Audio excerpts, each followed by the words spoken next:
बिस्मिल्लाहिर्रहमानिर्रहीम। First year. आज हम चैप्टर 7 ऑसिलेशंस के कम्प्रिहेंसिव क्वेश्चन सॉल्व करेंगे। सबसे पहले हमारे पास क्वेश्चन है, show that motion of A mass attached with A spring executes SHM। कि एक मास जो कि स्प्रिंग के साथ अटैच है वो सिंपल हार्मोनिक मोशन कर रहा होता है, ये हमने प्रूव करना है। तो सिंपल हार्मोनिक मोशन क्या होती है? सबसे पहले हम सिंपल हार्मोनिक मोशन की डेफिनेशन देख लेते हैं। The type of motion in which the acceleration of a body is always directly proportional to the displacement of the body from mean position। कि ऐसी मोशन जिसमें किसी बॉडी का एक्सेलरेशन जो है वो डायरेक्टली प्रोपोर्शनल होगा उस बॉडी के डिस्प्लेसमेंट के, और डिस्प्लेसमेंट कहाँ से होगा? मीन पोजीशन से। And is always directed towards the mean position is called simple harmonic motion. और वो हमेशा क्या होगा? उसकी डायरेक्शन मीन पोजीशन की तरफ होगी। यानी कि ऐसी मोशन जिसका एक्सेलरेशन हमेशा डायरेक्टली प्रोपोर्शनल होगा डिस्प्लेसमेंट के, और वो एक्सेलरेशन हमेशा टूवर्ड्स द मीन पोजीशन होगा, तो ऐसी मोशन को हम सिंपल हार्मोनिक मोशन का नाम देते हैं। एक्सप्लेनेशन देखते हैं। ए बॉडी ऑफ मास, हम कंसिडर करते हैं कि एक बॉडी जिसका मास m है और वो एक स्प्रिंग के साथ अटैच की गई है। ये आप डायग्राम में देख भी सकते हैं कि एक ऑब्जेक्ट जिसका मास m है उसको एक स्प्रिंग के साथ अटैच किया गया है, और इस स्प्रिंग का स्प्रिंग कांस्टेंट k है, और ये एक टेबल पे स्मूथ सरफेस के ऊपर पड़े हुए हैं। Initially the body is at rest at position O। Initially जो बॉडी रेस्ट पे है पोजीशन O पे है, इसको हम मीन पोजीशन का नाम देंगे या इक्विलिब्रियम पोजीशन भी कह सकते हैं। अब हम इसके ऊपर एक फोर्स अप्लाई करते हैं और इसको पोजीशन A तक ले जाते हैं। मीन पोजीशन O पे थी, इसके ऊपर फोर्स अप्लाई की और ये A पोजीशन तक हम इसको ले गए। The spring will exert the force on the body due to elastic restoring force। जो स्प्रिंग है वो क्या करेगा? फोर्स करेगा, अप्लाई करेगा इस बॉडी के ऊपर, और कौन सी फोर्स होगी? इलास्टिक रिस्टोरिंग फोर्स होगी, और वो किसके इक्वल होगी? F इक्वल टू -kx के इक्वल होगी। Hence, when we release the body, it will move towards O and will cross the mean position O due to inertia and reaches point B, compresses the spring, it returns and start oscillation between A and B। कि अब हम जब एक position O से, mean position से हम उस body को A पोजीशन तक ले गए थे, एक्सट्रीम पोजीशन तक, तो ये यहाँ से जब हम इसको रिलीज़ करते हैं तो ये रिस्टोरिंग फोर्स की वजह से वापस मीन पोजीशन की तरफ आएगी, और पोजीशन O पे पहुँचने के बाद ये इनर्शिया की वजह से यहाँ पे स्टॉप नहीं कर पाती और आगे चली जाती है। अब जूँ आगे जाएगी तो रिस्टोरिंग फोर्स फिर इसको मीन पोजीशन की तरफ लाने की ट्राई करती है। तो जूँ ये O से B की तरफ जाती है तो इसके ऊपर जो फोर्स है वो डिक्रीज़ होती जाएगी, इसकी वेलोसिटी डिक्रीज़ होती जाएगी। तो B पर पहुँचकर ये फिर स्टॉप होगी और फिर वापस O की तरफ आएगी, और इसी तरह ये A और B के दरमियान ऑसिलेट करती रहती है। एट पॉइंट ए पे जो F अप्लाइड हमने अप्लाई की है, फोर्स इसके ऊपर अप्लाई की है पॉइंट ए पे इस बॉडी के ऊपर, वो किसकी इक्वल होगी? -F restoring. Restoring force opposite direction में है, मीन पोजीशन की तरफ है, जबकि अप्लाइड फोर्स हमने opposite to mean position apply की थी, इस वजह से एक के साथ माइनस आएगा। तो F applied equal to -F restoring force, और नेगेटिव किस वजह से है? अपोजिट डायरेक्शन की वजह से। तो kx इक्वल आ जाता है -F रिस्टोरिंग, क्योंकि F अप्लाइड किसकी इक्वल थी? kx की इक्वल थी, ये हमने पीछे देखा है। ये किसकी इक्वल आ जाएगी? -F रिस्टोरिंग के, हुक्स लॉ के मुताबिक। तो kx इक्वल आ जाता है -ma। F restoring force Newton second law of motion के मुताबिक F इक्वल टू ma होता है, तो kx इक्वल टू -ma आ गया। a इक्वल आ जाएगा -k/mx। यहाँ पर जो मोशन है, मोशन की वजह से k और m दोनों कांस्टेंट रहते हैं। मोशन के दौरान k और m दोनों, यानी कि स्प्रिंग कांस्टेंट और जो मास है m बॉडी का, वो दोनों कांस्टेंट रहेंगे। तो इस वजह से a इक्वल टू -x को हम अलग कर लेते हैं और k और m जो कांस्टेंट है उसको पहले लिख लिया। तो ये a equal to constant into -x आ जाता है, और a डायरेक्टली प्रोपोर्शनल आ जाता है -x के। Where k is constant depending upon the nature, physical shape and structure of a spring। k जहाँ पर कांस्टेंट है जो किस चीज़ पे डिपेंड कर रहा है? नेचर पे, फिजिकल शेप और जो स्ट्रक्चर है स्प्रिंग का उस पर। Hence the motion of an object attached with spring is SHM। तो जो मोशन है स्प्रिंग के साथ, किसी भी ऑब्जेक्ट, कोई भी ऑब्जेक्ट जो स्प्रिंग के साथ अटैच है उसकी जो मोशन होगी वो सिंपल हार्मोनिक मोशन होगी, और यही हमने प्रूव करना था। इसके बाद हमारे पास नेक्स्ट क्वेश्चन है, prove that the projection of a body motion in a circle describes a simple harmonic motion. कि एक बॉडी है जो कि सर्कल में मूव कर रही है तो उसका जो प्रोजेक्शन है वो डिस्क्राइब करता है सिंपल हार्मोनिक मोशन को. अब इसके लिए हम क्या करते हैं, let a particle of mass M whirling in a horizontal circle of radius R with angular velocity omega. कि हम कंसिडर करते हैं कि एक ऑब्जेक्ट जिसका मास m है और वो हॉरिजॉन्टल सर्कल में रेडियस r एक सर्कल है जिसका रेडियस r है, वो उसमें एंगुलर वेलोसिटी ओमेगा के साथ मूव कर रहा है. ए distance light causes a shadow executing simple harmonic motion. अगर हम उस सर्कल के ऊपर एक लाइट पुट करते हैं तो उस लाइट का इस पार्टिकल का जो शैडो है वो एक सिंपल हार्मोनिक मोशन करता हुआ हमें नज़र आएगा. ये हम डायग्राम में देख भी सकते हैं कि ये रेड कलर का पार्टिकल है जो कि सर्कल में मूव कर रहा है और ये ग्रीन कलर की जो लाइन शो की गई है ये बेसिकली इस सर्कल का रेडियस है. तो अगर हम इसके ऊपर यहाँ पर एक लाइट ऑन करें तो इस जो रेड पार्टिकल का शैडो है वो ये ब्लू कलर के पार्टिकल की सूरत में नीचे लाइन में दिखाया गया है. तो आप इसकी मोशन देख सकते हैं कि ये मीन पोजीशन के across to and fro motion कर रहा है, यानी कि इसकी मोशन सिंपल हार्मोनिक मोशन है. Similarly when a particle moves in vertical circle, इसी तरह अगर कोई पार्टिकल मूव करता है वर्टिकल सर्कल में, its projection vibrates a simple harmonic motion on the diameter of the circle. अगर एक पार्टिकल मूव करता है वर्टिकल सर्कल में तो जो उसका प्रोजेक्शन है वो वाइब्रेट करता है simple harmonic motion on the diameter of the circle having time period, frequency and acceleration. और उसका टाइम पीरियड भी होगा, फ्रीक्वेंसी भी होगी और एक्सेलरेशन भी होगी. ये हमने सर्कल दिखाया था, इसका projection to and fro motion कर रहा है. अब यहाँ पे अगर आप देखें इसको, अगर हम वर्टिकली देख रहे हैं, पहले हमने हॉरिजॉन्टली देखा था, अब जो शैडो है वो वर्टिकली अगर हम देखें तो ये ब्लैक कलर का जो पार्टिकल है वो सर्कल में मूव कर रहा है और इसका जो शैडो है रेड कलर का वो up and down to and fro motion कर रहा है. तो इसको अगर हम ग्राफ की सूरत में देखें तो ये आप देख सकते हैं ये red particle up and down move करता है, तो इसके साथ साथ ये ग्राफ भी इसका शो किया गया है.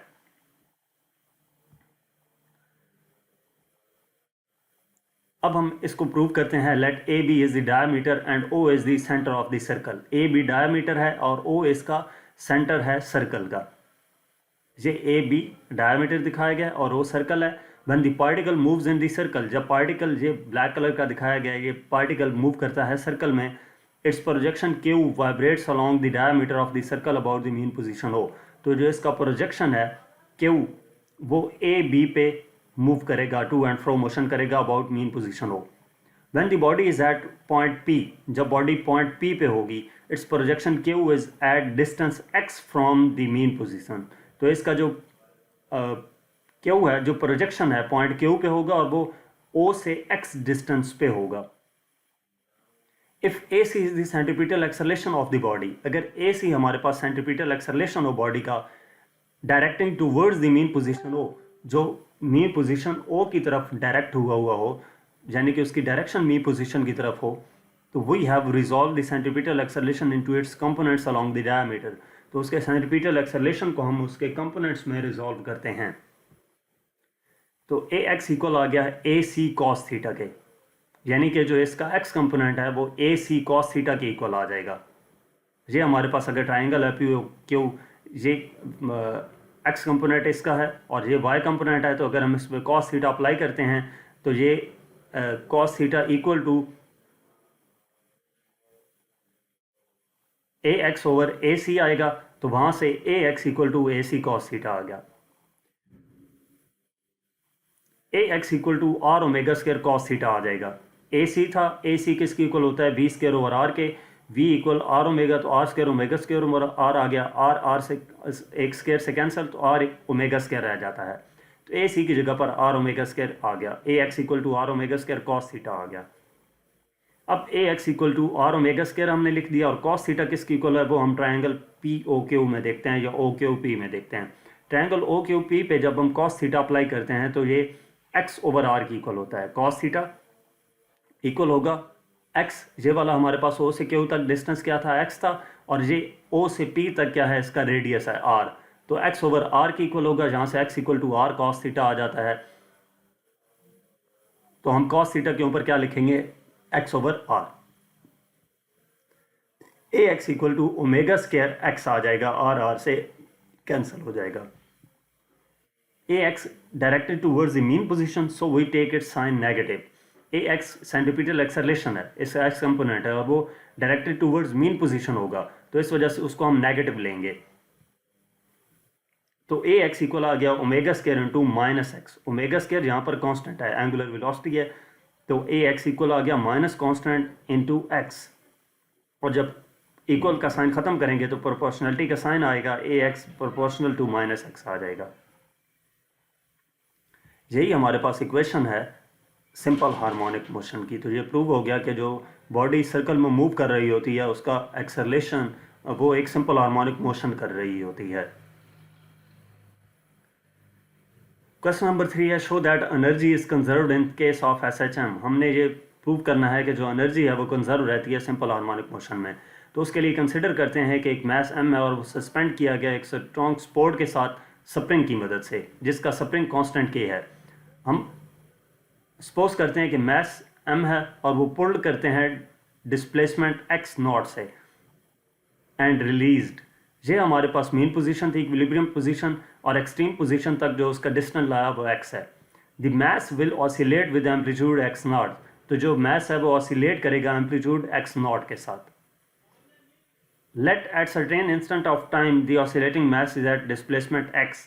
अब हम कंसिडर करते हैं कि किसी भी इंस्टेंट पे जो ऑब्जेक्ट था वो x डिस्टेंस पे मौजूद था from the equilibrium position o, equilibrium position o से. तो इसको क्या कह सकते हैं, according to Hooke's law the applied force is directly proportional to the displacement x. जो अप्लाइड फोर्स होगी वो डायरेक्टली प्रोपोर्शनल होगी डिस्प्लेसमेंट x के. Kinetic energy is simple harmonic motion. Kinetic energy simple harmonic motion में क्या होगी वो हम देखते हैं. As the kinetic energy of the simple harmonic oscillator moving in an instantaneous velocity is kinetic energy equal to half mv square. तो ये angular था, इस वजह से यहाँ पर ओमेगा हम यूज़ करेंगे. जो लीनियर वेलोसिटी का एंगुलर वेलोसिटी के साथ रिलेशन है v equal to omega under root x not square minus x square, ये हम v की जगह पर पुट कर देंगे. इसका हम स्क्वायर ओपन करेंगे तो half m omega square X not square minus x square आ जाएगा.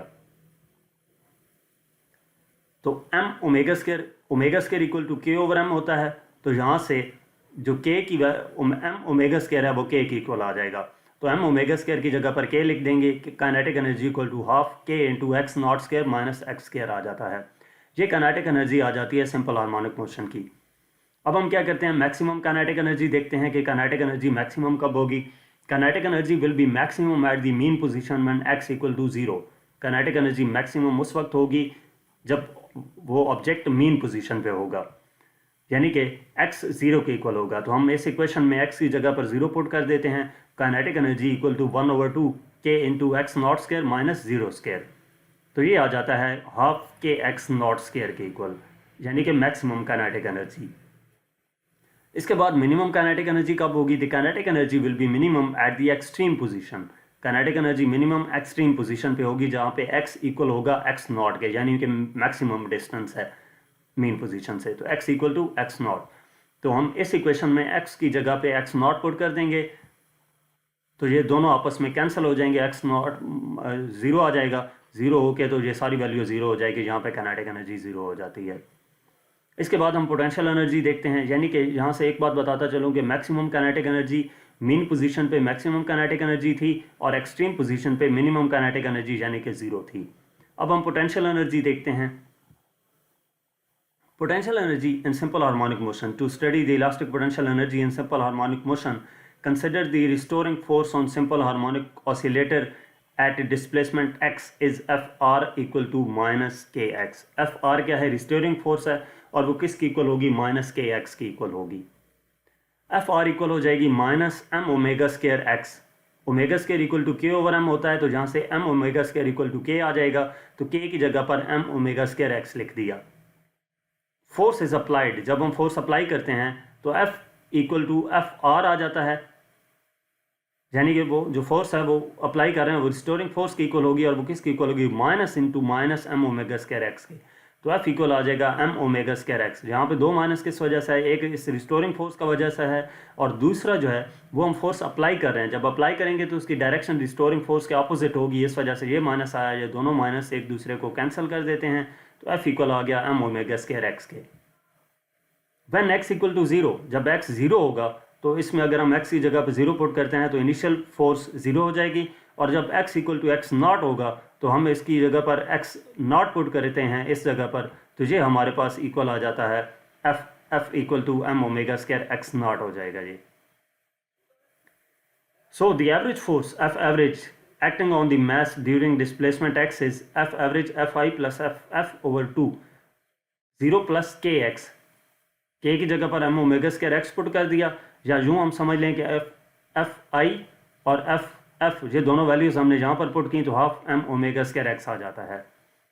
एक बात कि x equal to x naught है तो यहाँ पे हमने x नॉट पुट करके m omega square x naught आना चाहिए था, तो आप इसको x नॉट लिख सकते हैं। लेकिन हमने जो कंडीशन सपोज की थी पिछली स्लाइड में, उसमें ये कहा था कि हम सपोज कर रहे हैं कि जो ऑब्जेक्ट है वो मीन पोजीशन से x डिस्प्लेसमेंट पे है, तो इस वजह से m ओमेगा स्क्वायर x यहाँ पे लिख दिया। Work done against restoring force is displacing oscillator through displacement x is w equal to F average into x। कि वर्क डन जो होगा अगेंस्ट द रिस्टोरिंग फोर्स वो किसकी इक्वल होगा, F एवरेज डॉट x के।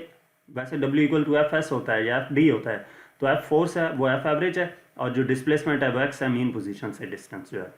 तो w equal to half m omega square x dot x आ जाएगा। F एवरेज की जगह पर F एवरेज की वैल्यू ये पुट कर दी डॉट x, तो इक्वल आ गया half m omega square x square के। According to work energy principle this work is stored as an elastic potential energy. Work energy principle के मुताबिक ये जो वर्क है वो स्टोर होगा इलास्टिक पोटेंशियल एनर्जी के तौर पर, यानी कि पोटेंशियल एनर्जी इक्वल होगी half m omega square x square के, कि ये जो वर्क डन था जो पोटेंशियल एनर्जी के इक्वल होगा। तो पोटेंशियल एनर्जी हमारे पास किसकी इक्वल आ गई, हाफ के एक्स स्क्वायर के। ओमेगा स्क्वायर इक्वल टू के ओवर एम, तो पोटेंशियल एनर्जी के हाफ के एक्स स्क्वायर की इक्वल आ गई, एम ओमेगा स्क्वायर की जगह पर के आ गया। अब हम इसी तरह इसकी मैक्सिमम पोटेंशियल एनर्जी और मिनिमम पोटेंशियल एनर्जी देखेंगे। तो मैक्सिमम इलास्टिक पोटेंशियल एनर्जी कब होगी, at extreme position potential energy will be maximum when x equal to x naught. तो पोटेंशियल एनर्जी हाफ के एक्स स्क्वायर थी। मिनिमम इलास्टिक पोटेंशियल एनर्जी कब होगी, at mean position potential energy will be minimum when x equal to 0। तो x की जगह पर 0 पुट किया तो ये पोटेंशियल एनर्जी 0 आ गई। तो elastic potential energy extreme position पे मैक्सिमम होगी और मीन पोजीशन पे 0 होगी। तो टोटल एनर्जी जो है सिंपल हार्मोनिक मोशन की वो एनर्जी कंजर्व रहती है, as the energy of simple harmonic oscillator at displacement x is partially kinetic and partially potential. तो इसका मतलब क्या है, total energy of a simple harmonic oscillator at displacement x is total energy equal to kinetic energy plus potential energy, E total equal to kinetic energy plus potential energy, तो E total half k x naught square minus x square plus half k x square। ये जो kinetic energy थी और potential energy हमने find की थी, ये दोनों वैल्यूज यहाँ पर पुट की हैं। इसकी ब्रैकेट ओपन करते हैं तो half k x not square minus half k x square plus half k x square आ गया। ये दोनों आपस में कैंसिल हो जाते हैं तो बाकी रह जाता है half k x not square के। तो इसका मतलब ये है कि जो टोटल एनर्जी है वो कंजर्व रहती है। Thus it is clear that the total energy of simple harmonic motion remains constant everywhere. At mean position potential energy is 0 and whole energy is kinetic। ये mean position है, mean position पे potential energy 0 है और kinetic energy maximum है। ये dotted line में pink colour का जो ग्राफ शो किया गया है ये पोटेंशियल एनर्जी का है और ग्रीन कलर का जो है ये kinetic एनर्जी का है। तो इस मीन पोजीशन पे पोटेंशियल एनर्जी 0 है और ये काइनेटिक एनर्जी मैक्सिमम है, जबकि at the extreme position the whole energy is potential energy and kinetic energy 0। Extreme position पे हम देखें तो काइनेटिक एनर्जी 0 है और पोटेंशियल एनर्जी मैक्सिमम है। The energy oscillates back and forth between kinetic energy and potential energy but the total energy remains same. तो जो energy है वो ऑसिलेट करती है बैक एंड फोर्थ किसमें, काइनेटिक और पोटेंशियल एनर्जी के दरमियान, तो टोटल एनर्जी जो है वो सेम रहेगी। इसके बाद क्वेश्चन नंबर 4 है, differentiate free and force oscillation. Free oscillations क्या हैं और फोर्स ऑसिलेशन क्या हैं, दोनों को डिफरेंशिएट करना है। तो पहले हम फ्री ऑसिलेशंस देखते हैं। A body is said to be executing free vibration if it oscillates with its natural frequency without the interference of an external force. एक बॉडी जो फ्री वाइब्रेशन कर रही है, जो एग्जीक्यूट कर रही है, फ्री वाइब्रेशन ऑसिलेट कर रही है फ्रीली नेचुरल फ्रीक्वेंसी के साथ, जबकि किसी और कोई भी और फोर्स उसमें इंटरफेयर नहीं कर रही, तो उसको हम क्या कहते हैं कि वो फ्री ऑसिलेशंस हैं. इसकी एग्जांपल क्या है? Oscillation of a simple pendulum is a good example of free oscillation. When a simple pendulum is set into oscillation, it vibrates with its own natural frequency. कि जब हम एक पेंडुलम को set free कर देते हैं तो वो एक अपनी ओरिजिनल नेचुरल फ्रीक्वेंसी के साथ मूव करता है, जबकि उसके ऊपर और कोई फोर्स अप्लाई ना हो रही हो. हम एक बार फोर्स अप्लाई करके उसको छोड़ दें तो वो उसकी जो एग्जांपल है ये फ्री ऑसिलेशंस की होगी. फोर्स्ड ऑसिलेशन क्या है? If a freely oscillating system is subjected to an external force. अगर एक फ्रीली ऑसिलेटिंग सिस्टम को हम क्या करें, उसके ऊपर बार बार एक्सटर्नल फोर्स अप्लाई करें, then forced vibrations will take place. तो उस वक्त जो वाइब्रेशंस प्रोड्यूस होंगी उनको फोर्स्ड वाइब्रेशंस का नाम देंगे. Such as when the mass of the pendulum is stuck repeatedly. जैसा कि मास जो है पेंडुलम का वो स्टक किया जाए रिपीटेडली, यानी कि उसको पुश किया जाए बार बार, then forced vibrations are produced. तो फोर्स्ड वाइब्रेशंस प्रोड्यूस्ड होंगी. इसकी एग्जांपल क्या है? Example, if a child is swinging in a swing and someone is continuously providing pushes to the swing, then pushes will keep the swing swinging. कि एक child है और वो झूला ले रहा है, बच्चा एक झूले के ऊपर झूला बैठ के ले रहा है और बार बार एक बंदा पीछे खड़े होकर उसको पुश करता है, तो वो उसके ऊपर क्या कर रहा है? फोर्स अप्लाई कर रहा है. हर वाइब्रेशन पे उसको वो फोर्स प्रोवाइड कर रहा है. तो ये कौन सी एग्जांपल होगी? फोर्स्ड ऑसिलेशंस की एग्जांपल होगी. इसके बाद क्वेश्चन नंबर 5 है, व्हाट इज रेजोनेंस? रेजोनेंस क्या है? Give 3 of its applications in our daily life. Resonance के बारे में बताना है और इसकी 3 एप्लीकेशंस क्या हैं वो बतानी है. तो रेजोनेंस क्या है? When a force acts on a body having frequency equal to the natural frequency of the body, then the body vibrates with increasing amplitude. कि जब फोर्स एक्ट करती है किसी बॉडी पे और उसमें जो फ्रीक्वेंसी प्रोड्यूस हो जाती है वो फ्रीक्वेंसी उस बॉडी के नेचुरल फ्रीक्वेंसी के इक्वल हो जाए. किसी भी बॉडी में फ्रीक्वेंसी प्रोड्यूस हो उसके ऊपर फोर्स लगाने से और वो फ्रीक्वेंसी नेचुरल फ्रीक्वेंसी के इक्वल हो जाए, then the body vibrates with increasing amplitude. तो वो बॉडी वाइब्रेट करने लग जाती है इंक्रीजिंग एम्पलीट्यूड के साथ, यानी कि उसका एम्पलीट्यूड इंक्रीज कर जाता है. This phenomena is known as resonance. इसको हम रेजोनेंस का नाम देते हैं. एक्सप्लेनेशन देखते हैं. When a swing is vibrating, it is always desirable to increase the amplitude of its vibration. एक स्विंग जब वाइब्रेट कर रहा हो तो हम ये चाहते हैं कि उसका जो एम्पलीट्यूड है वो इंक्रीज करता रहे. To do so we give a specific movement to our body at a suitable time and the amplitude of the swing is increased. तो हम क्या करते हैं? अपनी बॉडी को मूव करते हैं, स्पेसिफिक मूवमेंट देते हैं, जिस वजह से वो एम्पलीट्यूड क्या कर जाता है? इंक्रीज करता रहता है. At some suspension bridges. अब ब्रिजेस के बारे में बताया गया है कि कुछ जो सस्पेंशन ब्रिज होते हैं, it is advise that the general public army troops should not March in steps while crossing the bridge. जो आर्मी ट्रूप्स हैं या बाकी जो आम पब्लिक है वो स्टेप्स के फॉर्म में मार्च करते हुए वहाँ पे ना जाएं.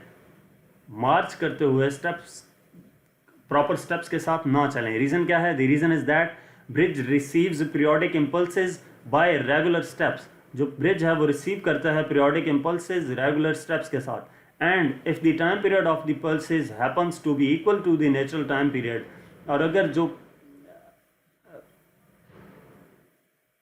टाइम पीरियड है पल्सेस का वो इक्वल हो जाए नेचुरल टाइम पीरियड के साथ ब्रिज के, तो उससे क्या होगा? Vibration of dangerously large amplitude में रिजल्ट एंड द ब्रिज में कोलैप्स. तो लार्ज एम्पलीट्यूड प्रोड्यूस हो सकता है जिस वजह से ब्रिज कोलैप्स कर जाएगा. अगर मैं सिंपल बात करूं तो अब ट्रूप्स जो हैं अगर वो मार्च करते हुए ब्रिज के ऊपर चलते हैं तो उसकी वजह से फ्रीक्वेंसी प्रोड्यूस होगी. वो फ्रीक्वेंसी अगर ब्रिज के नेचुरल फ्रीक्वेंसी के साथ मैच कर जाए तो उससे ब्रिज का जो एम्पलीट्यूड है वो इंक्रीज कर जाएगा. जब वो इंक्रीज करेगा उसमें ब्रिज में वाइब्रेशन प्रोड्यूस होगी और उसका नेचुरल जो एम्पलीट्यूड है वो इंक्रीज करेगा. जब एम्पलीट्यूड इंक्रीज करेगा तो ब्रिज वहाँ पे कोलैप्स कर सकता है. इस वजह से मना किया जाता है कि जो ब्रिज हैं उनके ऊपर मार्च करते हुए नहीं चलना. Resonance occurs when the application force has frequency an integral multiple of the natural frequency of the body. Resonance तब प्रोड्यूस होती है जब अप्लाइड फोर्स की वजह से जो फ्रीक्वेंसी प्रोड्यूस हो रही है वो इंटीग्रल मल्टीपल हो नेचुरल फ्रीक्वेंसी का. यानी कि अगर हम सपोज करें कि एफ नेचुरल फ्रीक्वेंसी है किसी भी बॉडी की, तो रेजोनेंस किन फ्रीक्वेंसीज पे प्रोड्यूस होगी? F2 जब 2 F1 की इक्वल आ जाए, F3 जब 3 F1 की इक्वल आ जाए, F4 जब 4 F1 की इक्वल आ जाए, या Fn equal to n Fn की इक्वल आ जाए, या n Fn होगा। तो अब इसके बाद हम एप्लीकेशन देखते हैं रेजोनेंस की। सबसे पहली जो एप्लीकेशन है वो रेडियो एंड रेजोनेंस है। When we turn the knob, जब हम रेडियो की नॉब को ट्यून करते हैं, रोटेट करते हैं, तो बेसिकली हम इस रेडियो की फ्रीक्वेंसी को किसी स्पेसिफिक रेडियो स्टेशन की फ्रीक्वेंसी के इक्वल कर रहे होते हैं, यानी कि उसकी फ्रीक्वेंसी के इक्वल ला रहे होते हैं। और यही चीज़ हमने रेजोनेंस में पढ़ी थी कि एक फ्रीक्वेंसी दूसरी नेचुरल फ्रीक्वेंसी के साथ मैच कर जाए। तो जब इसकी फ्रीक्वेंसी उस पावर स्टेशन की फ्रीक्वेंसी के साथ मैच कर जाती है, तो इस पे हमें वही स्टेशन सुनाई देता है जो कि हम सुनना चाह रहे होते हैं। इसके बाद हमारे पास जो दूसरी एग्जांपल है इसकी, cooking of food and resonance. Food जो हम कुक करते हैं in a microwave oven, microwave with the frequency similar to natural frequency of vibration of water और fat molecules are used. Microwave में फ्रीक्वेंसी होती है जो सिमिलर होती है नेचुरल फ्रीक्वेंसी के, जो कि वाटर और फैट के मॉलिक्यूल्स होते हैं। When food which contains water molecules is placed in oven, तो ऐसा फूड जिसमें वाटर मॉलिक्यूल्स होते हैं, जब उसको ओवन में रखा जाता है, वाटर मॉलिक्यूल्स रेजोनेट्स, तो वाटर मॉलिक्यूल रेजोनेट करते हैं, absorbing energy from the microwaves and consequently gets heated up। तो जो वाटर मॉलिक्यूल्स होते हैं वो रेजोनेट करते हैं और अब्जॉर्ब करते हैं एनर्जी माइक्रोवेव से, जिसकी वजह से वो हीट अप हो जाते हैं। द प्लास्टिक और glass contains do not heat up since they do not contain water molecules. जो प्लास्टिक या गिलास होता है उसमें वो हीट अप नहीं होते क्योंकि उनमें वाटर मॉलिक्यूल्स नहीं होते। तो इसी वजह से हम माइक्रोवेव ओवन में कोई भी चीज़ जब गर्म करते हैं तो वो प्लास्टिक यूज़ करते हैं या गिलास यूज़ करते हैं, मेटल का नहीं रखते हम। उसके बाद 3 है magnetic resonance image, MRI। Magnetic resonance scanning has greatly improved medical diagnosis.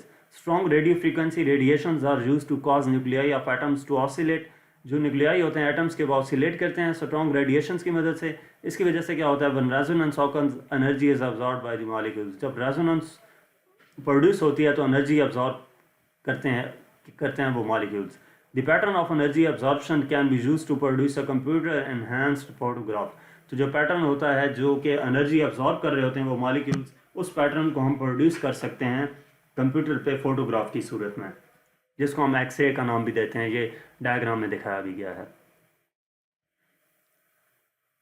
इसके बाद हमारे पास नेक्स्ट क्वेश्चन है, drive equation for kinetic and potential energy of a body of mass m executing simple harmonic motion. तो ये इसमें basically वही method बताया गया है जो मैंने आपको उसमें बताया था कि एनर्जी कैसे कंजर्व रहती है। सिर्फ आपने ये देख लेना है कि इसमें जो काइनेटिक एनर्जी है और पोटेंशियल एनर्जी है, सिर्फ वहाँ तक फाइंड करना है।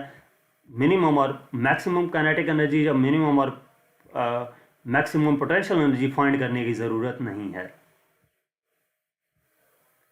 ये वहाँ तक काइनेटिक एनर्जी फाइंड कर ली थी और ये उसी बिल्कुल पहले वाले मेथड के ज़रिए से ये पोटेंशियल एनर्जी भी फाइंड कर ली है।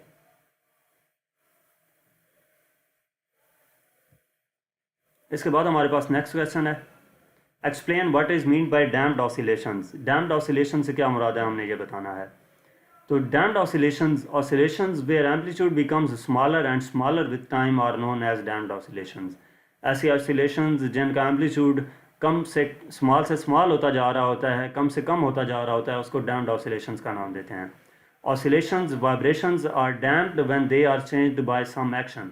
जो ऑसिलेशंस होती हैं या वाइब्रेशंस हैं उनको डैम्प किया जाता है। कैसे वो डैम्प हो सकती हैं, जब उसके ऊपर कोई और फोर्स अप्लाई हो रही हो। एक्सप्लेनेशन देखते हैं, oscillations do die out with time unless energy is continuously supplied to the system. जो ऑसिलेशंस होती हैं वो कम होना शुरू हो जाती हैं जहाँ तक कि अगर हम उसे कंटिन्यूसली एनर्जी पर ना प्रोवाइड करते रहें। अगर आप, मैं फॉर एग्जांपल बताऊं तो किसी झूले के ऊपर बच्चा बैठा है तो आप एक बार उसे पुश करके छोड़ दें तो कंटिन्यूसली, अगर आप उसको पुश नहीं करते तो वो वाइब्रेशंस अपनी कंटिन्यू नहीं रख पाता। अगर आप एक बार पुश करके छोड़ दें तो आफ्टर 20 वाइब्रेशन, 30 वाइब्रेशन या एक नंबर ऑफ वाइब्रेशंस के बाद वो क्या करता है, स्टॉप कर जाता है। तो इसको उसी को हम क्या कहते हैं, डैम्प्ड ऑसिलेशंस कहते हैं। To keep a swing continuously oscillating the swing must be given a small push at right time during each oscillation. कि किसी भी स्विंग को कंटिन्यूसली वाइब्रेट करवाने के लिए हमें उसके ऊपर स्पेसिफिक टाइम के बाद फोर्स अप्लाई करनी पड़ती है। For example, touching an oscillating tuning fork with my finger is set to be damping it. कि एक और ट्यूनिंग फॉर्क है जो वाइब्रेट कर रहा है, उसको हम अपने फिंगर के साथ टच करते हैं तो उसको हम क्या कर रहे हैं, डैम्पिंग कर रहे हैं। The oscillation of an electrical oscillator such as a TV tuner is changed by varying the settings of the tuner। जो oscillations होती हैं इलेक्ट्रिकल ऑसिलेटर की, जैसा कि ट्यूनर है, टीवी ट्यूनर है, टीवी को ट्यून करते हैं, तो वो बेसिकली हम चेंज कर सकते हैं varying the setting of the tuner. जो सेटिंग है टीवी की उसको चेंज करके। तो ये हमारे पास डैम्प्ड ऑसिलेशंस था। तो यहाँ तक इस चैप्टर के कॉम्प्रिहेंसिव क्वेश्चंस भी कंप्लीट हो चुके हैं। बाकी 8, 9, 10 तीन चैप्टर्स के कॉम्प्रिहेंसिव क्वेश्चंस रह गए हैं। तो इसके अलावा आप किसी भी चैप्टर का कोई भी टॉपिक या एक्सरसाइज या न्यूमेरिकल्स देखने के लिए आप मेरा यूट्यूब चैनल देख सकते हैं। Thank you.